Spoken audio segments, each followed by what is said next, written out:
Work for the union contractor is a little brighter in the public sector. Obviously, there's rules that people have to play by, which may not give us an advantage, but they don't work to our disadvantage either. So we do have a higher percent of our union work is publicly financed. The private sector work, the commercial, residential, and a lot of the institutional work, it's a hard road to hoe for the union contractor right now. And to compete, we have to continue with our safety, quality, and productivity, but we also have to make it easier for an owner to want to have union contractors on their job.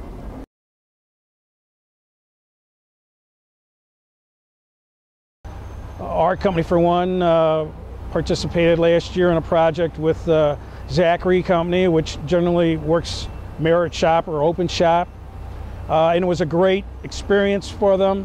The union ironworkers surpassed their safety expectations, definitely surpassed their quality and productivity expectations, and will be invited back. And not just our company, but union ironworker employers across the country. I think we've shown a large merit shop contractor that we can add productivity and value to their job from union ironworkers.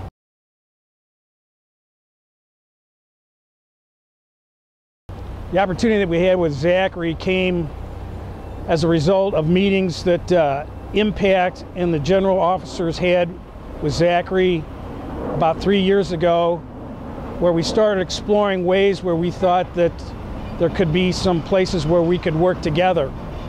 And the Zachary people thought about it, and we thought about it, and we stayed in contact, we kept the dialogue open, and then one day the phone rang, and there was an opportunity for us, and it worked splendidly.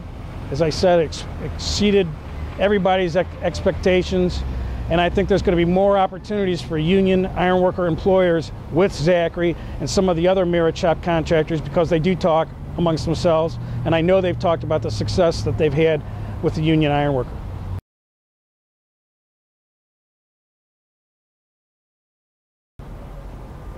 Talking to every ironworker out there who's looking at this, I'd like for you to know that your contractors are very concerned about your well-being.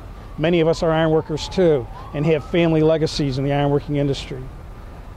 We know the camaraderie, the brotherhood, the fraternity of the union and what it has meant to not only to individual ironworkers and their families, but to ironworker employers. And that's all good. But right now, we're in an economy that nobody living has seen, working or living, has seen in a long, long time. I can't judge the Great Depression. I wasn't here, so I can't benchmark against that. But this is the worst thing I've seen, and I started doing this in 1967. But we can't give up. We have to keep fighting the fight, and by doing that, we just have to be better every day. We have to give the owners the will to want to contract with the union ironworker employer.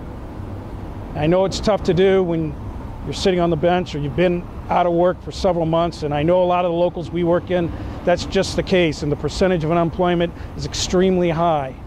But this thing is going to turn around, and when it does, we have to have our skills upgraded, we have to have our safety honed in, and our productivity at its top, and we can take advantage of this turnaround and hopefully regain some of the market that we've lost through the years.